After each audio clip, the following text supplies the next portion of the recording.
ஜெபிப்போம்.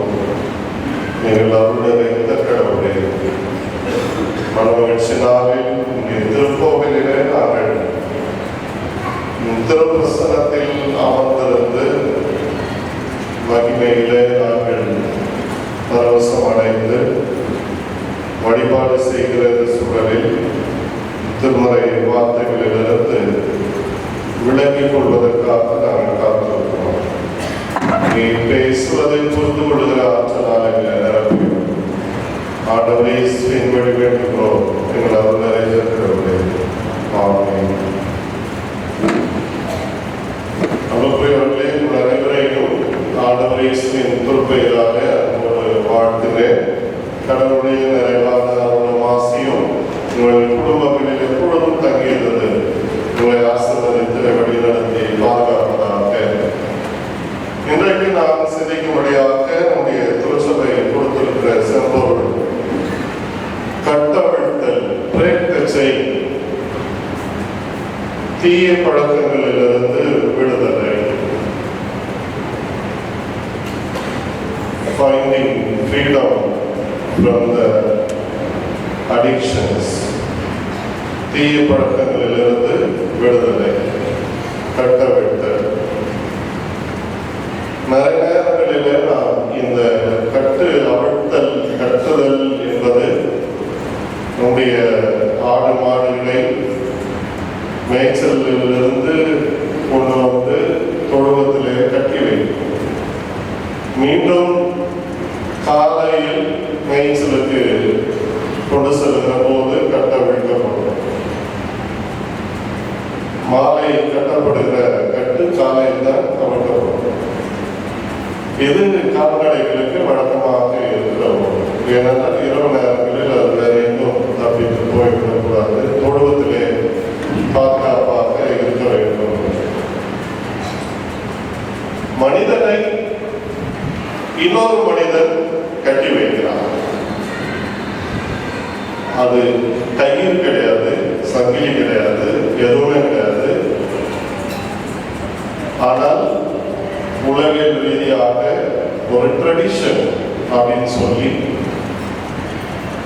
இது ஒரு வழக்கம் என்று சொல்லி, சாதிய ரீதியாக, பண்பாட்டு ரீதியாக, அரசியல் ரீதியாக, சமூக அமைப்புகள் ரீதியாக, பொருளாதார ரீதியாக பிற மனிதனை கட்டி வைக்கின்ற சூழல் எல்லா நாட்டிலும் இருக்கிறது. எந்த நாடும் இதுக்கு விதிவிலக்கு.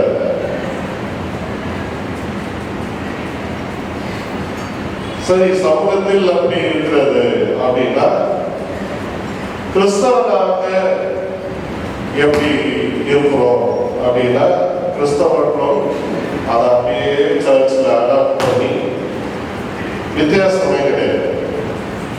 சமூகத்தில் என்ன அடையாளங்களில மக்களை பார்க்கிறோமோ அதே அடையாளங்களில இந்த திருச்சபைக்குள்ளும் பார்ப்பதற்கு பழகிவிட்டோம். ஏன்னா சமூகத்தில் அப்படி இருக்கிறது, அதனால நாம் அப்படி பார்க்கிற பழக்கம். அப்படின்னா நாம் இன்னும் மனம் மாறவில்லை. கிறிஸ்தவர்கள் மனம் மாறியவர்கள், கிறிஸ்துவின் வழியிலே வாழ்வதற்கு அர்ப்பணிக்கப்பட்டவர்கள், அந்த வாழ்வுக்கு எந்த விதமான இடையூறும் ஏற்படாமல் பாதுகாத்துக் கொள்ளுகிறவர்கள். கிறிஸ்தவ வாழ்வுக்கு எதிராக இது போன்ற சூழல்கள் ஏற்படுமானால் அதை தடுத்து நிறுத்தி மேற்கொள்ளுகின்ற ஆற்றலை கடவுள் தருகிறார் என்கிற நம்பிக்கையை பெற்றவர்கள்.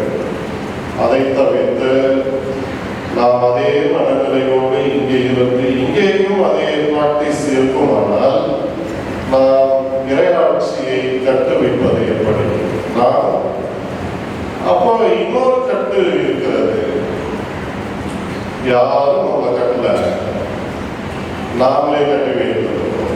நம்முடைய பழக்கங்கள், தொட்டில் பழக்கம், சுடுகாடு மட்டும் என்று சொல்வாங்க. நிறைய பேர் சாட்சி சொல்லுவாங்க, நான் திருந்திட்டேன். நம்பவே முடியாது. மக்களுக்காக சொல்லுகிற சாட்சிகள். பொய் கிடையாது. தொட்டில் பழக்கம் சுடுகாடு மட்டும் என்கிற பழமொழி பொய் கிடையாது. அது பொய் அப்படின்னா அப்ப மனிதனுடைய வாழ்க்கையில மாற்றம் இருக்கிறார் கிடையாது. சின்ன வயசுல இருந்து நம்ம என்ன லைஃப்ல அக்செப்ட் பண்ணி அதில் வாழணுமோ அது கடைசி வரைக்கும் அதுதான் ஸ்டாண்டர்ட்.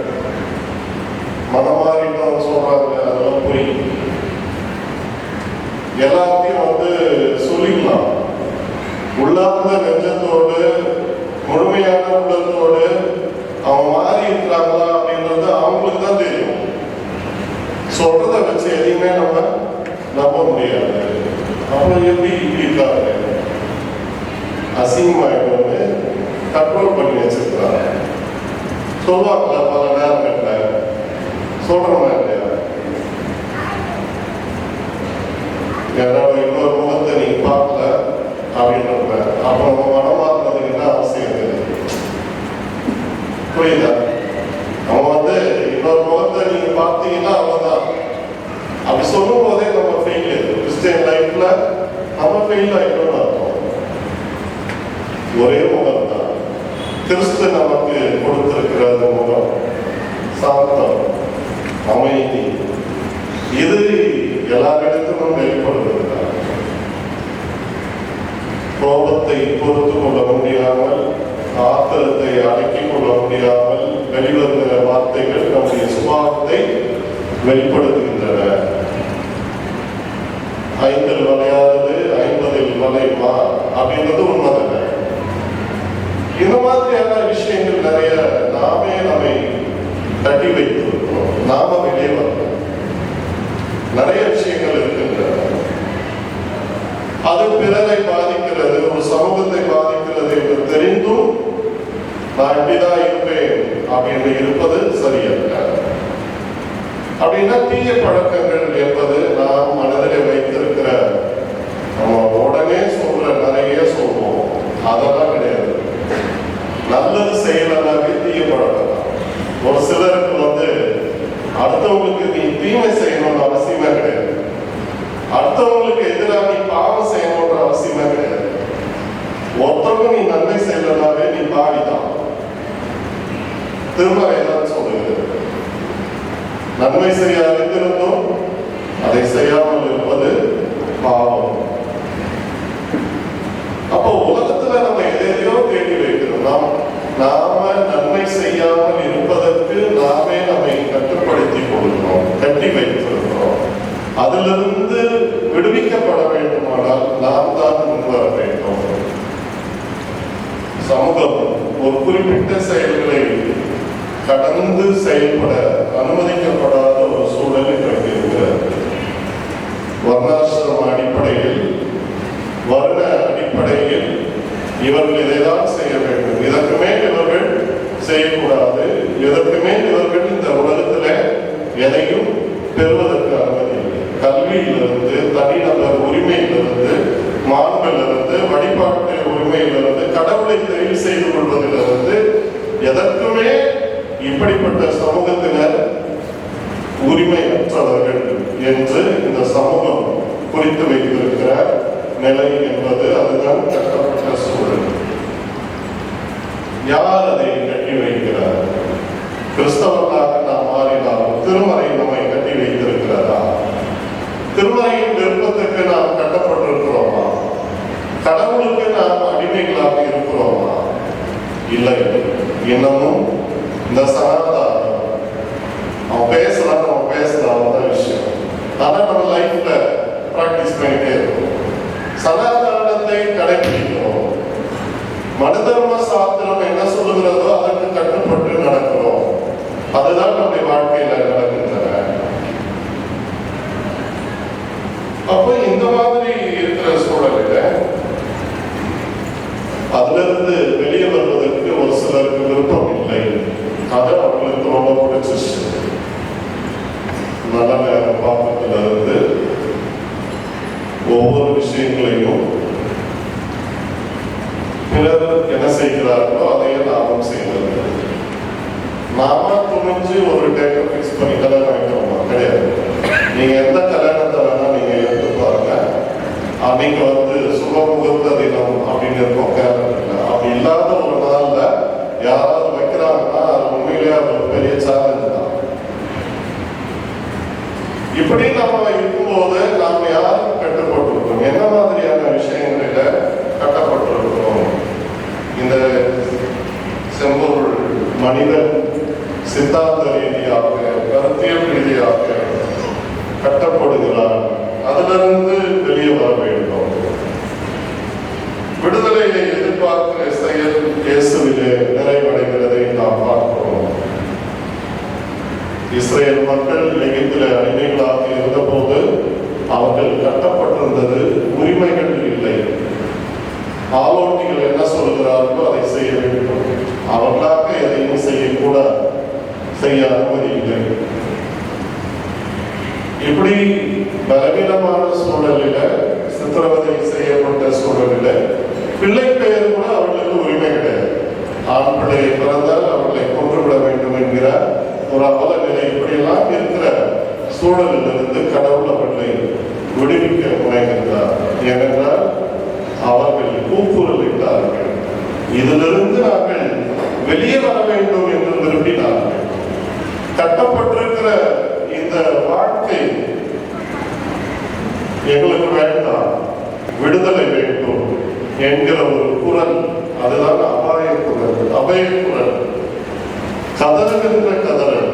இது கடவுளுடைய செவிகளில் இருக்கிறது. கடவுள் அதை பார்க்கிறார், இறங்கி வருகிறார், மோசையை கொண்டு விடுதலை கொடுக்கிறார், உரிமைகளை கொடுக்கிறார், நாட்டு குடியுரிமையையும் கொடுக்கிறார், சுதந்திரமாக வாழ்கிற வாழ்வை கொடுக்கிறார், அவர்கள் வாழ்வதற்கு தேவையான கட்டளைகளை கொடுக்கிறார். நிறைய கடவுள் அவர்களுக்கு விடுதலை வாழ்வுக்கு பிறகு நிறைய அம்சங்களை அவர்களுக்கு செய்து கொடுக்கிறார்.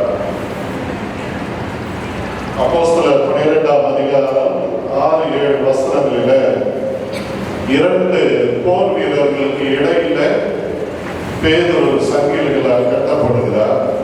அதை பார்த்தீங்கன்னா கட்டப்பட்டிருக்கிறது, அவர் தூங்கிட்டு இருக்கிறாரு. முடியுமா? சங்கிலிகளால் கட்டப்பட்டு 2 போர் சேவர்கள் 2 பக்கம் நடுவில் அவர் சங்கிலியில கட்டப்பட்டிருக்கிறாங்க. முன்னாடி சிறை கதவும் கூட்டப்பட்டிருக்கிறது, முன்னாடி காவலர்கள் இருக்கிறார்கள். இவ்வளவு நடக்குது, அவர் தூங்குறாரு. எப்படி கடவுளுடைய அடியார்கள் எப்படிப்பட்ட நெருக்கத்தில் இருந்தாலும் கடவுள் அவர்களை அற்புத விதமாக பாதுகாக்கிறார். அது எப்படி கட்ட விழுது, சங்கிலிகள் எப்படி அவிழ்க்கப்படுகின்றன பார்த்தீங்கன்னா, பேதுருவே அப்படின்னு தட்டி எழுப்புறாங்க. பேதுருவை தட்டின உடனே சங்கிலிகள் கட்ட விழுது. அசாத்தியமான செயல் கடவுள் அங்கே செய்கிறார். சங்கிலிகள் நம்மை கட்டி வைக்க முடியாது. நாம் கடவுளை உறுதியாக பற்றி கொண்டால் கடவுள் நம்மை எளிதாக பாதுகாக்கிறார். கடவுள் நமக்கு உடன் நின்று நமக்கு ஆதரவாக இருக்கிறார். எனக்கு வட இந்திய பகுதிகளில் பல இடங்களில் மிஷனரிமார்கள், ஊழியக்காரர்கள் கட்டப்படுகிறார்கள் என்றால் கடவுள் இதே போன்று வந்துதான் தட்டி எழுப்புகிற சூழல் இருக்கிறது. அவர்களை கேட்டால் அது அவர்களுக்கு தெரியும். இதுதான் கிறிஸ்தவ அனுபவம், கட்டவிழ்க்கப்படுகிற நிலை. நாம் விரும்பினால் அதை ஆண்டவர் செய்வார். பவுலும் சீலாவும் அப்போஸ்தலர் 16ஆம் அதிகாரத்தில் 25-26 வசனங்களில் வாசித்தோம்னா ரொம்ப ஆச்சரியமான விஷயம். அந்த அதிகாரம் ஃபுல்லா நீங்க வாசித்து பார்த்து அப்புறம் இந்த 2 வசனங்களை வாசிக்கணும். தடிகளை கொண்டு அவர்களை அடியுங்கள் என்கிற ஆணை வருகிறது.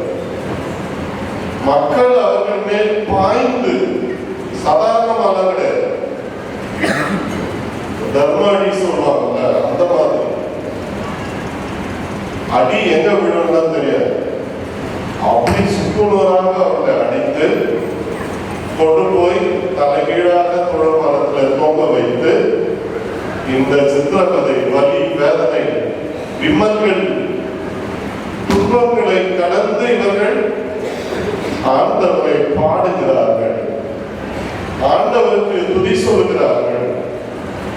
அந்த அனுபவம் நமக்கு தேவை.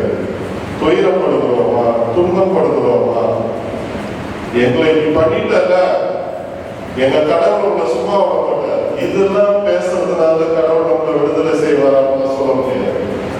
நம்ம செய்ய வேண்டிய வேலை பிரைஸ் காட்.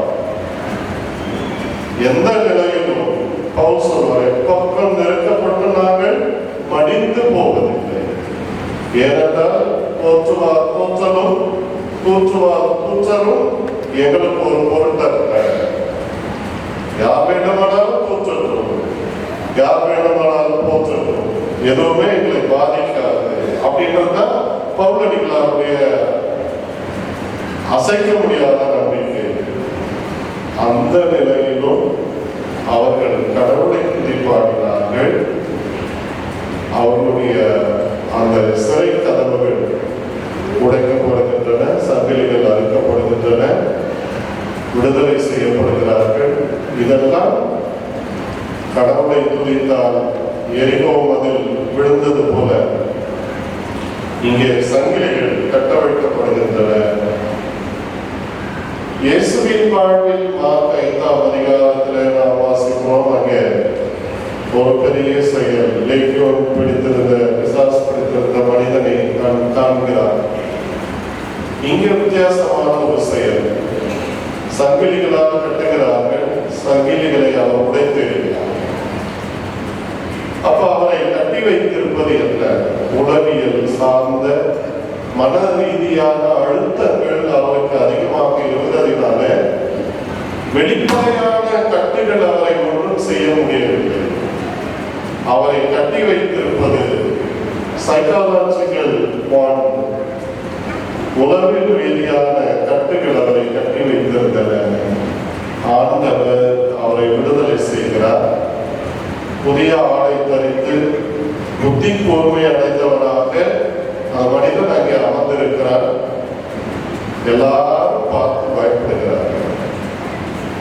ஆச்சரியமா இருக்கு. எப்படின்னா, சங்கிலிகளால் கட்டப்படுகிற போது அதை உடைத்தெறிகிறார். அப்பெல்லாம் ஜனம் சந்தோஷமா இருந்தாங்க. இவர் எல்லாத்தையும் விட்டு நல்ல நீட்டா ட்ரெஸ் பண்ணிட்டு அழகா உட்கார்ந்து இருக்காரு. அது அவனுக்கு பயமா இருக்கு. so-called Brahminical ideas, so-called low-class people, இந்த மாதிரி நீட்டா எல்லாத்திலிருந்து விடுதலை பெற்று, அடக்குமுறையிலிருந்து, அடிமைத்தனத்திலிருந்து விடுதலை பெற்று சுயமரியாதையோடு வாழ்வதை விரும்பாத கூட்டம் இன்றைக்கு பார்த்து பயப்படுகிறது. அதுதான் அவருடைய வன்முறை செயல். எல்லாரும் இது மாதிரி கல்வி அறிவு பெற்று வளர்ந்து விட்டால் நமக்கு அடிமைகள் இருக்க மாட்டார்கள் என்கிற ஒரு பயம். அதேதான் திருச்சபைக்குள்ளும் நாம் நிலைநாட்ட விரும்புவது என்பதுதான். நம்முடைய நாட்டில் பார்த்தால் தீட்டு, தொட்டால் தீட்டு அப்படிங்கிற தீண்டாமை கொடுமை அதிகமாக இருந்து வருகிற சூழலில் அதிலிருந்து மக்களை மீட்டெடுப்பதற்கு இன்று வரை உழைப்பு அவசியமாக இருக்கிறது. அன்றைக்கு சமூக தலைவர்கள் போராடினார்கள். இன்றைக்கு திருச்சபை அதை செய்ய வேண்டிய கட்டாயத்தில் இருக்கிறது. தீண்டாமையிலிருந்து மக்களை மீட்டெடுக்க வேண்டிய அவசியத்தில் இருக்கிறது. திருச்சபை அப்படி இருக்கிறதா? நாம் தான் பதில் சொல்றோம். உங்களுடைய பார்வைக்கு அதை விட்டு விடுகிறது. நீங்களே முடிவு செய்யுங்கள். நம்முடைய திருச்சபை அதை தீண்டாமை இல்லாமல் இருக்கிறதா என்பதை நாம் தான் உறுதி செய்ய வேண்டும். ஜெபிக்கிறோம், திருமறை வாசிக்கிறோம், ஆண்டவரோடு பக்திமானாக இருக்கிறோம். இந்த மாதிரியான செயல்கள் இல்லாமல் இருக்கிறதா என்பதை நாம் தான் முடிவு செய்ய வேண்டும். எனவே இந்த விடுதலை என்பது ஒரு சமூகம் பெற்று மகிழ்கிறது. அவர்களை அடிமைப்படுத்தியவர்கள் அந்த விடுதலையை விரும்புவதில்லை என்பதுதான். எனக்கு நம்முடைய வாழ்க்கையில் பிறரை ஏய்ப்பதும், வஞ்சிப்பதும், பிறரை பகைப்பதும், பிறருக்கு எதிராக புறம் கூறுவதும், பிறருடைய மாண்பை இழிவுபடுத்துவதும், கனவீனப்படுத்துவதும், தன்னலத்தோடு வாழ்வதும், கூட்டுரிமையை சிதைப்பதும், இன்னும் நிறைய உண்டு. இதெல்லாம் தீயப்படணும். வெறும் போதைப் பொருள் எடுப்பதும்,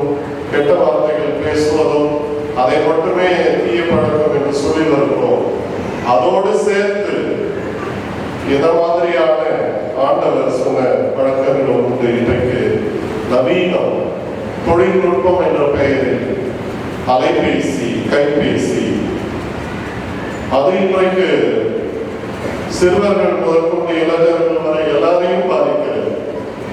அதற்கு அடிமைகளாக இருப்போம் நிறைய. இங்கு இருக்கிற இத்தனை பேரில் 90% பேர் அதுக்கு அடிமைகளாக இருப்பவர்கள். வேலையே இல்லை, சும்மானா எடுத்துக்கோட ஏதாவது ஒன்றை பார்த்து கொண்டிருப்பது, ரீல்ஸ் பார்ப்பது, ஸ்னாப்ஸ் எடுப்பது, இப்படி நிறைய ஃபேஸ்புக் பார்ப்பது, ஃபேஸ்புக்ல நிறைய போஸ்டிங்ஸ் போடுவது, இது ஒரு ஹேபிட்டாக மாறிடுது. செல்போன் பயன்பாட்டு நேரம் எவ்வளவு நோட் பண்ணுவேன். திருமறை வாசித்து தியானிக்கிற நேரம் எவ்வளவு, கடவுளோடு நாம் இருக்கிற நேரம் எவ்வளவு, நாம நம்முடைய நற்செயல்களை செய்வதற்காக பயன்படுத்துகிற நேரம் எவ்வளவு, நாம் தான் திட்டமிட வேண்டும். தொழில்நுட்பம் நாம் நம்மை நியாயமான முறையில் சரியான வழியில் மேம்படுத்திக் கொள்வதற்காக கொண்டு வரப்பட்டவை. அதை நாம் தவறாக பயன்படுத்துகிற போது அது நம்மை அழித்துவிடும். யாரும் நம்மை அழிக்க தேவையில்லை, அதுவே நம்மை அழித்துவிடும். கவனமாக பயன்படுத்த வேண்டியது அவசியம். எனவே நாம் வாசித்த இந்த திருமறை பகுதியில் சங்கீதம் 1ஆம் சங்கீதத்தில் அற்புதமாக அங்கே சங்கீதக்காரர் சொல்லுகிறார், பொல்லாரின் சொல் பாவிகளின் தீய வழி, இகழ்வாரின் புண். அதுதான் முதல் வசனம் சொல்லுகிறார். பொல்லாரின் சொல்லுக்கும் இயேசுவின் சொல்லுக்கும் வேறுபாடு உண்டு. பொல்லாருடைய சொல் நயவஞ்சமாக இருக்கும், நன்மை போல தெரியும். எப்படி ஏவாவிடம் சர்ப்பம் வந்து பேசிய போது எவ்வளவு கேட்பதற்கு இனிமையாக இருந்தது போல, நம்மிடத்துல அந்த மாதிரி பேசுகிற பொருளாக நிறைய உண்டு. நயவஞ்சகமாக பேசி நம்மை பாவத்தில் தள்ளுகிறோம்.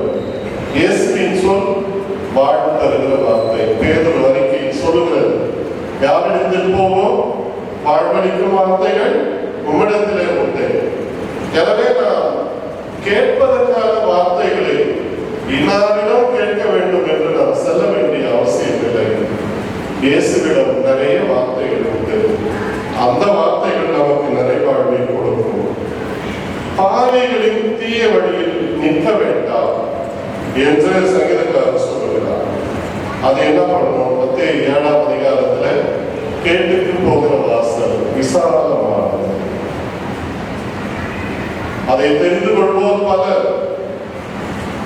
நித்திய வாழ்வுக்கு போகிற வாசல் மிக குறுகலானது, அதை தெரிந்து கொள்வோர் ஒரு சிலரே. எனவே இயேசுவின் வழி குறுகலானது, அது சிலுவை வழி, சிலுவை பாதை. என்னாலே அன்றி ஒருவரும் பிதாவிடத்தில் வரார். பிதாவாகிய கடவுளை நாம் அடைவதற்கான வழி இயேசு ஒருவரே. நாம் செல்லுகிற வழியெல்லாம் எந்த வாழ்வையும் நமக்கு கூடாது. அடுத்த சொல்லுகிறார், இகழ்வாரின் குழுவினில் அமராதவர், பரியாசக்காரர் உட்காரும் இடத்தில் உட்காராதவர். இன்னைக்கு அதுதான் அதிகமா இருக்கு. யாரையாவது ஒருத்தரை பத்தி பேசணும்னா அதுக்கு 10 பேர் சேர்ந்து எல்லாரும் சேர்ந்து பேசி சிரிச்சு மகிழ்ந்து அவங்களை பற்றி 4 பேருக்கு பரப்பி அதிலே மகிழ்ச்சி அடைகிறவர்கள் நிறைய உண்டு. அதுல உட்காராதீங்க அப்படின்னு சொல்றாங்க. நாம் உட்கார வேண்டிய இடம் இங்கே. இயேசு கிறிஸ்து 12 வயதில் மறைநூல் அறிஞர்களிடத்திலும் வேத பாரர்களிடத்திலும் பெரிய பெரிய ஞானிகளோடும் அமர்ந்து திருமறையை விவாதம் செய்து கொண்டிருந்தார். நாம் எங்கே உட்கார்கிறோம்? பரியாசம் செய்வதற்கு அமர்கிறோம். வாட்ஸ்அப்ல அதுதான் பயன்படுது, பேஸ்புக்ல அதுதான் பயன்படுது, பரியாசம் செய்வதற்கு. நாம் அதற்குதான் எல்லாரும் கூட்டாக அமர்கிறோம். அப்படின்னா அந்த வழி நமக்கு தேவையில்லை, அந்த குழு நமக்கு தேவையில்லை. பேதுருவும் உட்பட இயேசுவை இகழ்ந்தோர் பலர். இது நமக்கு நிகழக்கூடாது. இதையே நமக்கு நிகழ வேண்டும் என்று சொல்கிற போது அப்பாலே சாத்தானே என்று ஆண்டவர் பேதுருவை கடிந்து கொள்கிறார். சிலுவை பயணத்தின் போது அநேகர் அவரை காரி உமிழ்ந்தார்கள், இகழ்ந்தார்கள். போர் சேவர்களும் அவர்களை இயேசுவை அதிகமாக நையாண்டி செய்தார்கள். ஆனாலும் அவர் அதை கடந்து வாழ்ந்தார். சிலுவை அருகில் இருந்தவர்கள் அவரை இகழ்ந்தார். உண்மையிலே நீ மேசியாவானார், நீ அங்கிருந்து இறங்கும் பார்ப்போம். உண்மையிலே நீ மேசியாவானார், என்னையும் உன்னை ரட்சித்துக் கொள், சிலுவையில் இருந்த கல்வன் கேட்கிறார். இப்படி நிறைய இகழ்கிற கூட்டம் சிலுவை வரை இயேசுவை பின்தொடர்ந்தது. நாம சந்திக்கிறது கொஞ்சம் தான், நமக்கும் சாப்பிட்ற வரைக்கும் இந்த கூட்டம் பின்தொடரும், நம்மை விட்டு பிரியாது.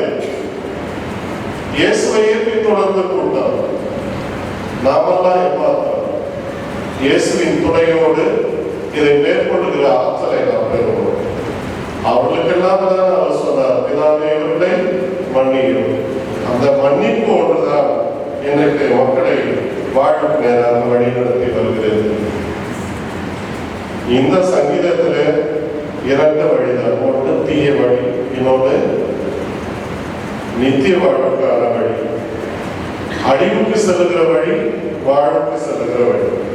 இயேசுவை பின்தொடர்ந்தால் வாழ்வு நிச்சயம், இயேசுவை விட்டுவிட்டால் அழிவு நிச்சயம். இதுதான் இங்க இந்த திருமறையில நாம் பார்க்கிறோம். இந்த சங்கீதத்தை பொறுத்த மட்டிலும் தோரா வழியில் நடந்து, திருச்சட்டங்கள் வழியில, நியமங்களின் வழியிலே நடந்து துன்மார்க்க வாழ்வுக்கு நாம் நம்மை விலக்கி கொண்டோமானால் கடவுளின் கருத்தில் நாம் இருப்போம். முதல் வசனத்துல நற்பெயர் பெற்றவர் யார் என்று தொடங்குகிறது.